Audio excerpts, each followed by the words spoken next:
जय बोलो 24 भगवान की जय बोलो अनंत सिद्ध परमेश्वरी भगवान की जय बोलो चारुद्र चक्रवर्ती आचार्य शांति स्वरूप महाराज की जय बोलो आचार्य विज्ञानंद मुनि महाराज की जय बोलो धीर सेन मुनि महाराज की जय बोलो अलका श्रुतवती माता जी की जय बोलो अलका भरतमती माता जी की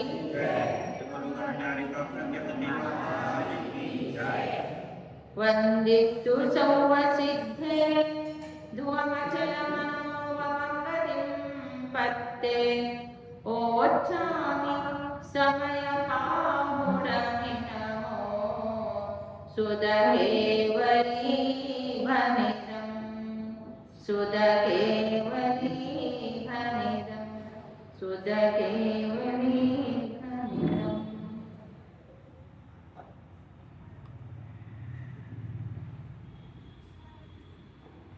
अब 15 नंबर गाथा उसमें भी वही ज्ञान से बता रहे हैं और उसके बाद ये जीव अज्ञानी जीव किस प्रकार से आत्मा का अनुभव करता है और ज्ञानी जीव किस प्रकार से आत्मा का अनुभव करता है ये बताएंगे।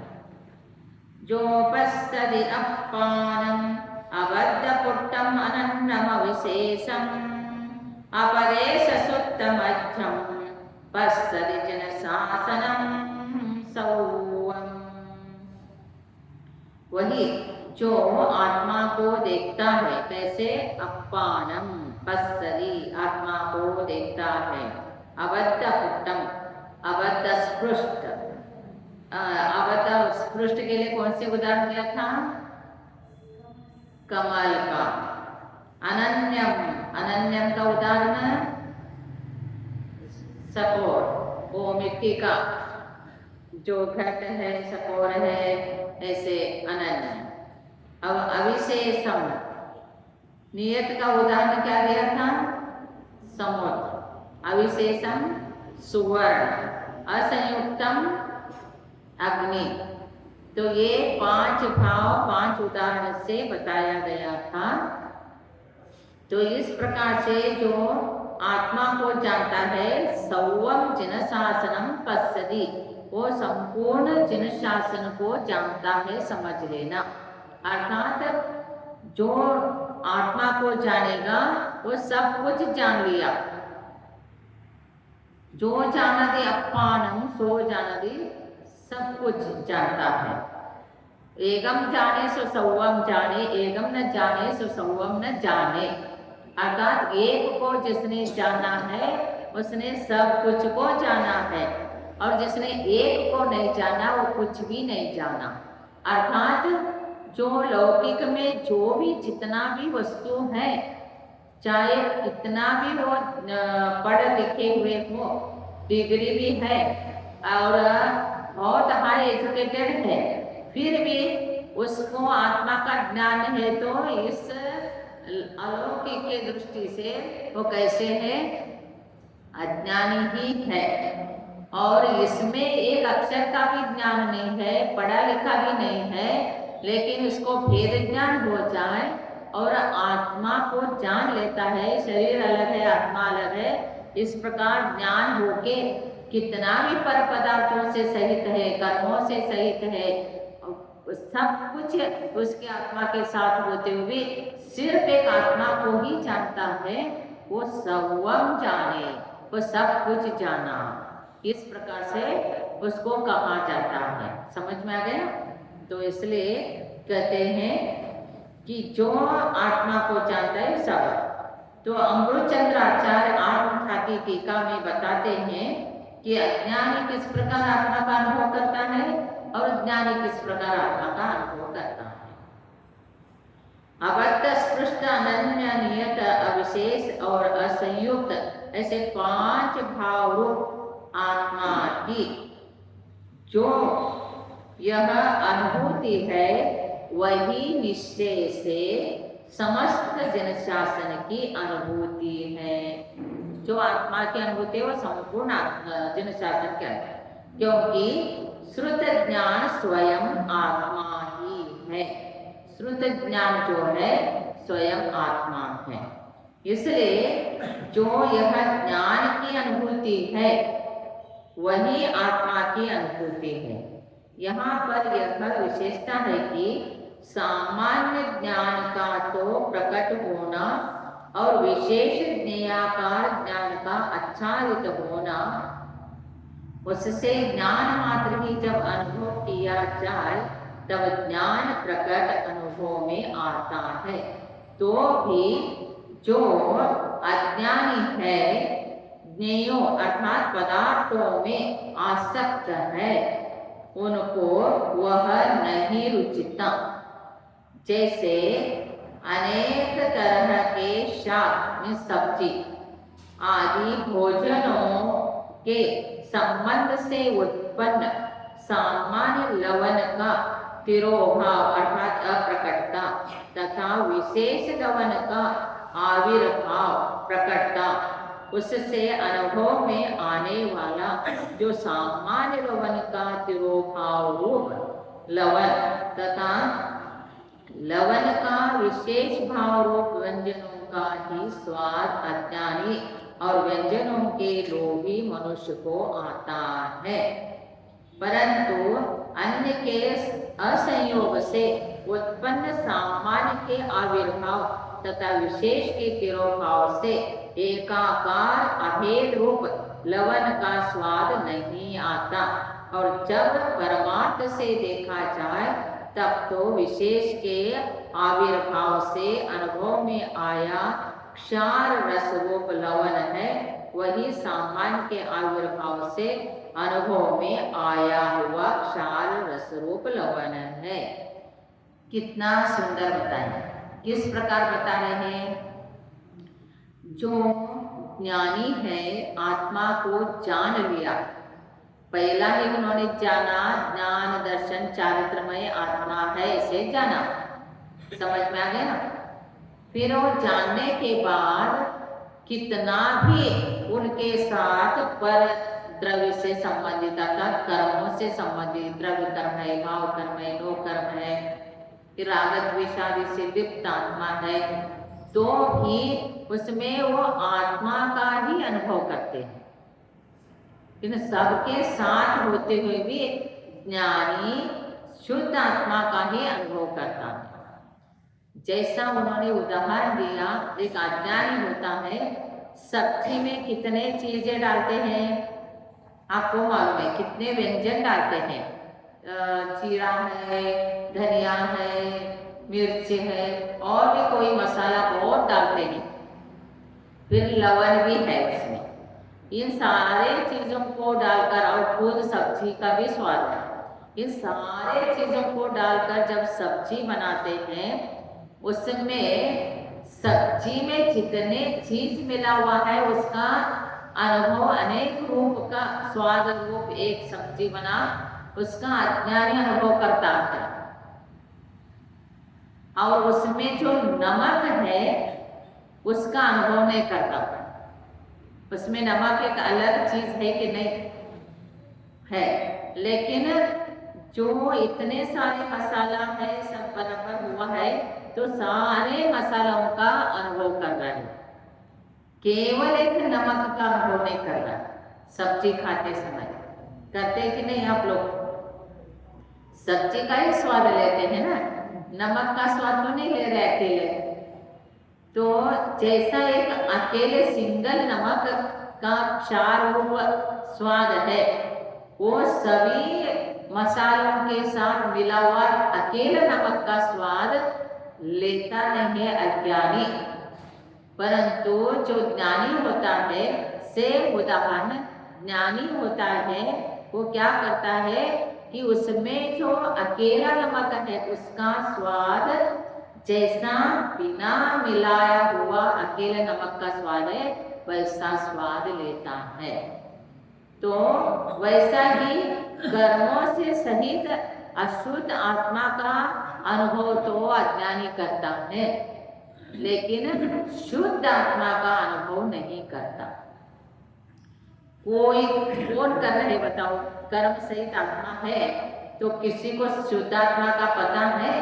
है भी सिद्धात्मा कैसे, किसी को भी नहीं मालूम, तो किसको मालूम होगा। तो जैसा ये सोनार होता है और वो सोना को जानता है कि सोना क्या चीज है, रियल सोना क्या है, मिलावट क्या है, तो उसके पास लेके जाएंगे तो वो बोल देगा कि इसमें सोना कितना है और बाकी सारे धातु कितना है।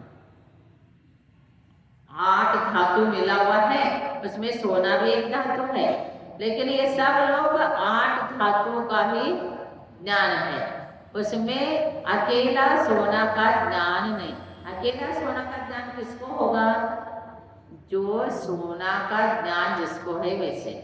वैसे किट कालिमा सहित कितने भी है काला वो सोना, उसमें सोना ही है, सोना का ही अनुभव करता है, इसलिए उसको किट कालिमा नहीं दिखता है, सोना ही दिखता है। वैसे ज्ञानी को द्रव्य कर्म, नो कर्म, भाव कर्म ये सब नहीं दिखता है, सिर्फ इनसे रहित शुद्धात्मा ही उनको दिखता है। ऐसे अनुभव करना होता है। जो ऐसे अनुभव करता है वो संपूर्ण ज्ञान का, संपूर्ण श्रुत का अनुभव किया जैसा हो गया। एक आत्मा को जान लिया, केवल ज्ञान भी जब होता है तब सिर्फ एक अकेला आत्मा प्राप्त होता है। कितने कर्म नाश होने के बाद केवल ज्ञान प्राप्त होता है? 4 कर्म नाश होता है। 4 कर्म का भेद कितने हैं? देखो, ज्ञानावर्ण 5 है, दर्शनावर्ण 9 है और अंतराय 5 है, मोहनी का 28 है, तो ये सब मिलके कितना हो गया? 47 कर्म हो गया। सिर्फ बोलने में आता है 4 घाती कर्मों को नाश करके केवल ज्ञान प्राप्त होता है, उसके साथ साथ 3 आयु कर्म वो भी नहीं रहता है उनके साथ, और जो नाम कर्म के 13 प्रकृति, ऐसे सब मिलकर 63 प्रकृतियों का नाश करके केवल ज्ञान प्राप्त कर लेता है। तो जब केवल ज्ञान प्राप्त हो गया तो उनमें उनके पास क्या रहा? सिर्फ शुद्ध आत्मा, शुद्ध ही आत्मा है। वो आत्मा न कोई इंद्रियों से जानता है, न कोई मन से जानता है, न कोई चीज का भोग भोगता है।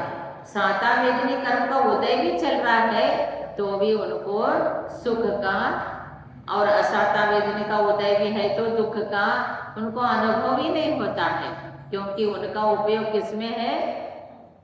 आत्मा में है। तो कर्मों का उदय आ रहा है, उनको भी साता वेदनी और कोई कर्म का उदय नहीं उनके। जैसा वेदनी कर्म है तो वेदनी का उदय है, और जैसा उनके पास अघाती कर्म 4 रहा, नाम, गोत्र, वेदनी और आयु, तो मनुष्य का तो भोग ही रहा है, लेकिन उनको कोई फर्क ही नहीं पड़ता है इन सारी चीजों से।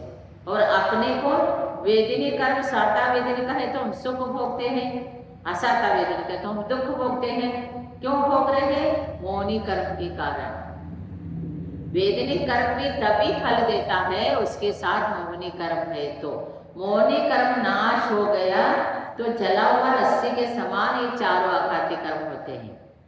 और वो किसी काम का आता है क्या? जला हुआ रस्सी देखने में तो रस्सी का आकार है, सिर्फ आकार है, उसके अंदर सत्व नहीं है।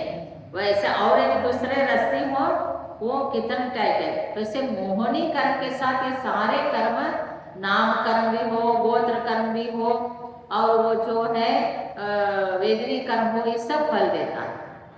लेकिन मोहनी कर्म चला गया तो इस आत्मा को कुछ भी नहीं करता है। तो इसलिए जैसा कर्म नाश होने के बाद जो आत्मा का स्वरूप, वेदनी कर्म होते भी सुख न भोगना, न दुख भोगना, न उनको क्षुधा है न पिपासा है। वेदनी कर्म संबंधी 11 जो वर्ष है उनको होते हुए भी है उनके पास 11 वर्ष, एकादश जिने, एकादश 22 वर्ष में से 11 वर्ष जिनेंद्र भगवान को है, तो वो किससे संबंधित है? वेदनी कर्म से संबंधित है। लेकिन वो जिनेंद्र भगवान को क्या क्षुद्ध पिपासा ये सब लगता है क्या उनको? नहीं लगता है। शीत उष्ण दौष मशक जो भी साता साता का 11 है, उनको कोई फर्क ही नहीं पड़ता है। शरीर है, कौन से शरीर हो गया उनका? परम औदारिक शरीर हो गया, और सप्त धातु शरीर तो रहित हो गए। तो उनको कोई भी कर्म का साता का उदय भी चल रहा है, असाता का उदय भी चल रहा है, लेकिन भगवान को कोई न दुख होता है न सुख होता है, न उसका अनुभव करते हैं, क्योंकि मात्र शुद्ध आत्मा को प्राप्त हो गए, मात्र शुद्ध आत्मा को प्राप्त। फिर वो उस में कर्म साथ में होते हुए भी, उदय में आते हुए भी सभी कर्मों का चाराघाती कर्म का उदय है, लेकिन उनको फर्क नहीं पड़ता। वैसा ज्ञानी भी आत्मा का अनुभूति करते समय इन कर्मों से सहित होते हुए भी अलग आत्मा का अनुभव करते हैं। सहित होते हुए वो तो रहित होके, उनके पास अघाती कर्म है, घाती कर्म नहीं है। तो जैसा घाती कर्म रहित होने के बाद अघाती कर्म होते हुए भी आत्मा प्योर ही है, तो वैसे कर्मों सहित अनुभव करने में क्या बिगड़ा? ऐसे ज्ञान से श्रद्धा किया और ऐसे ज्ञान से जाना तो कितना फल मिला, कितना उत्कृष्ट फल मिलता है। तो ऐसे आपको पता चलना चाहिए कि इसमें इतना नमक है, तो सब्जी में नमक है, तो अकेले नमक का अनुभव कब करते हैं आप? वो सब चीज गौण हो जाए और नमक ही इतना ढले पड़ा जाए, तो फिर बोलेंगे तो नमक ही है, उसको क्या बोलेंगे? तब बोलेंगे नमक है। और बराबर सब व्यंजन बराबर है, तब कोई बोलेगा नहीं कि इसमें नमक है, नमक का स्वाद ही नहीं ले रहा है। और अकेले ज्यादा नमक पड़ जाए तो बोलेगा क्या है ये, मार्केट का सारे नमक इसमें। तो कहने का तात्पर्य, तो ऐसे नमक का स्वाद लेता है। तो जब इन कर्मों सहित आत्मा को भी जैसा दूसरे किसी व्यंजन के साथ न मिला हुआ नमक का जो स्वाद है, वही सारे व्यंजन के साथ मिला हुआ नमक का अकेला स्वाद लेना किसको आता है? किसी को अज्ञानी को आएगा नहीं, किसी अज्ञानी को आएगा नहीं। और अज्ञानी जीव कर्मों से सहित आत्मा, अशुद्ध आत्मा का अनुभव करता है। आत्मा में सुखी, मैं दुखी, मैं रंग, मैं राव, मेरो धन, गोधन प्रभाव, ये सब कुछ बोलता है। मेरा स्वतंत्र सबल दीन, ये सब परद्रव्य का ही। इसलिए बहिरात्मा किसको कहा? देह जीव को एक गिने बहिरात्म तत्व मुदा है। वो बहिरात्मा अज्ञानी, कल छेरल का याद आ रहा है ना? देह जीव को एक गिने बहिरात्म तत्व मुदा है, वो सिर्फ उनको एक रूप से अनुभव करता है। वैसे आत्मा का लक्षण अलग है, पुद्गल का लक्षण अलग है, और सभी व्यंजनों का लक्षण अलग है, नमक का अलग है, लेकिन उसके अलग अलग स्वाद किसको मालूम होगा? वही उसका अनुभव करेगा। तो इसलिए कितने भी चीज है तो अज्ञानी कर्म सहित अशुद्ध आत्मा का ही अनुभव करता है। शुद्ध आत्मा को तो उनको पता भी नहीं है भी कोई आत्मा शुद्ध। और ऐसे भी बहुत से अज्ञानी है कि आत्मा को और ज्ञान को अलग ही मानने वाले बहुत लोग हैं। और कुछ लोग ऐसे हैं अद्वैत, द्वितीय नास्ति, अद्वैतवादी, मीन्स दूसरे कुछ नहीं, सब ब्रह्मा ही है। जो कुछ है वो ब्रह्मा है। ब्रह्मा मीन्स क्या है? वो हम जो भी है वो ब्रह्मा का अंश है। हमारे कोई आत्मा स्वतंत्र है ही नहीं, उनके ही अंश मानने वाले अद्वैतवादी है। एकम ब्रह्मा द्वितीयम नास्ति, एकम ब्रह्मा द्वितीयम नास्ति, इसका अर्थ है दूसरे कुछ संसार में है ही नहीं, सिर्फ एक ब्रह्मा ही है। हम जो भी है वो ब्रह्मा का अंश है। ऐसे बोलने वाले अज्ञानी मूर्ख ऐसे लोग भी है। तो हमारे आत्मा स्वतंत्र है, आपकी आत्मा स्वतंत्र है। जो मोक्ष गया है वो आत्मा स्वतंत्र है, जो पाप का फल भोग रहा है, पुण्य का फल भोग रहा है, जो स्वर्ग में है, नरक में है, तिरेंच में है, मनुष्य में है, अपने अपने स्वतंत्र है। फिर हमारे आचार्य उनको पूछ लेते हैं कि तुम एकम ब्रह्मा द्वितीयम नास्ति बोला कि सर लोक ही उनका है, सब कुछ उनका है, तो फिर वो जो ब्रह्मा है वो लोक का रचना होने के पहला रहता कहाँ था? लोक के बिना तो रह ही नहीं सकता है। और लोक तो अनादिकाल से है, अनंत काल तक रहेगा। 6 द्रव्य जहाँ है वो लोक है, 6 द्रव्य जहाँ नहीं है वो अलोक है। फिर उसने ही रचना किया तो उसका रचना किसने किया? वो कैसे पैदा हुआ? फिर वो पैदा होता है तो दूसरे क्यों नहीं पैदा हुआ? हमारे आचार्य उन्हीं के मुंह से उन्हीं के उत्तर लेते हैं। उनको क्वेश्चन पूछते हैं, ऐसे क्रॉस क्वेश्चन पूछते हैं, फिर बोलते हैं अच्छा ठीक है, तुम जो बोल रहे वही हम मानेंगे। तुम ब्रह्मा है तो ब्रह्मा का ही है संतान बोल रहे हो, तो ब्रह्मा कहाँ रहा? ब्रह्मा को कौन पैदा किया? ब्रह्मा कैसे पैदा हुआ? तो फिर बोलते हो कर्म से। फिर हम भी वही बोल रहे हैं, तो ब्रह्मा कर्म से उत्पन्न होता है, कर्मों के फल से मिलता है।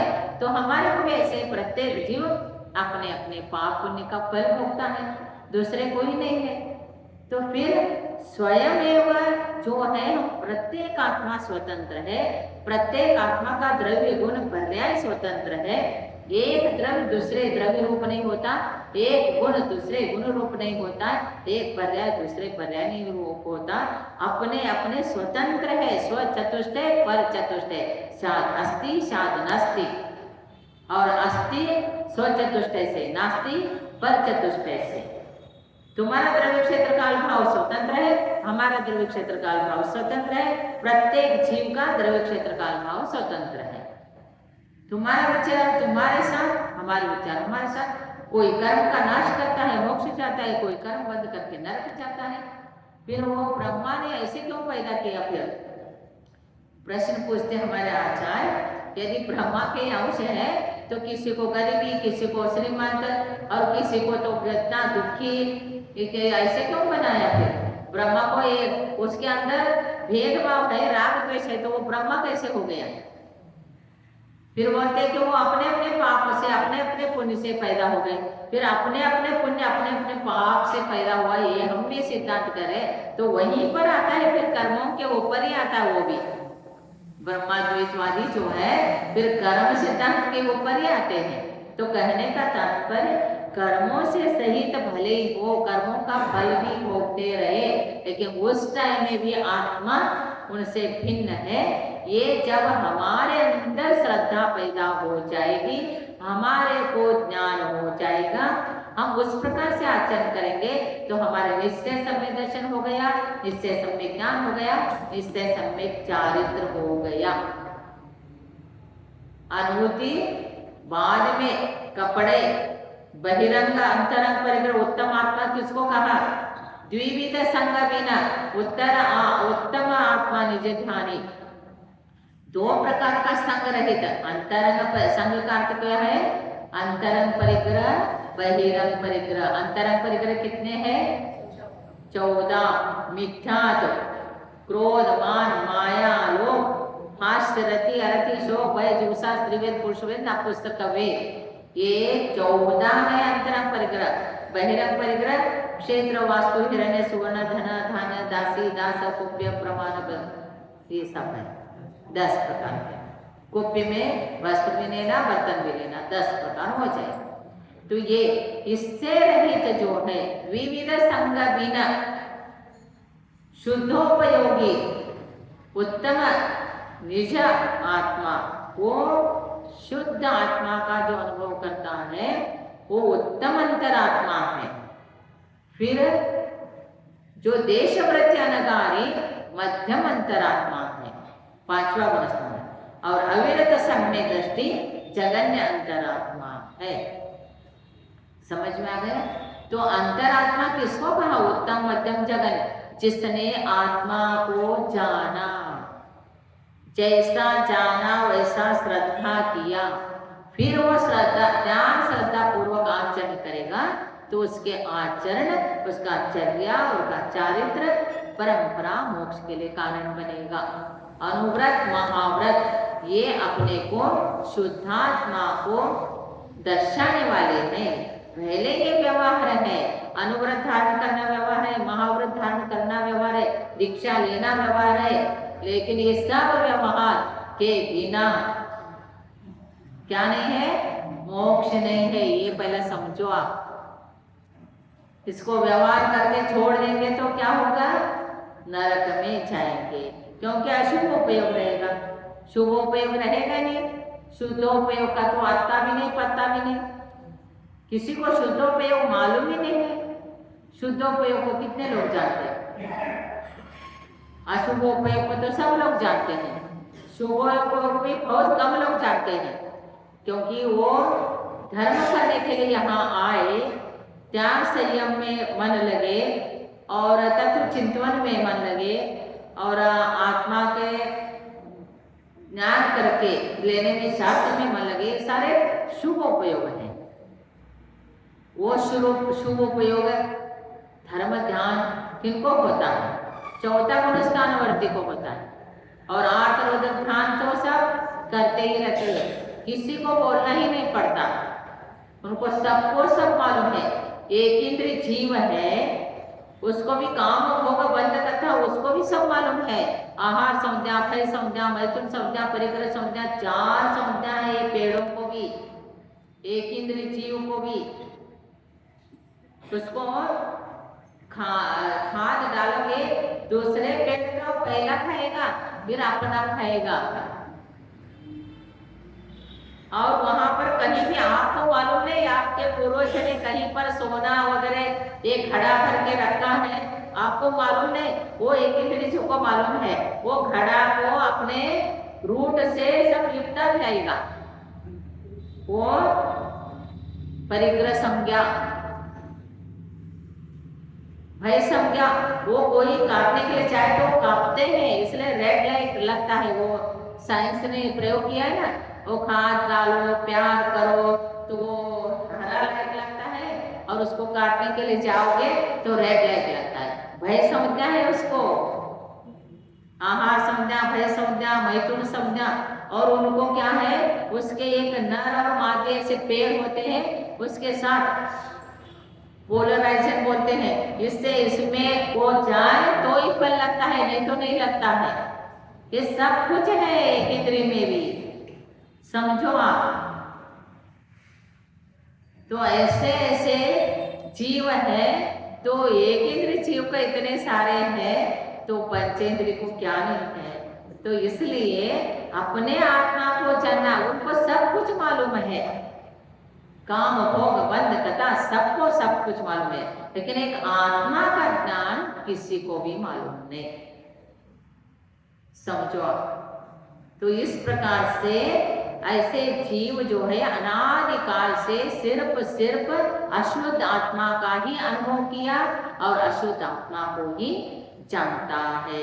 इसके आगे जो है हम आगे आपको कल विशेष रूप से और बताते चलेंगे। नमो अरिहंताणं, नमो सिद्धाणं, नमो ऐर्याणं, नमो वज्रायाणं, नमो लोकेशवसाहुणं। जय बोलो आदिनाथ भगवान की, जय बोलो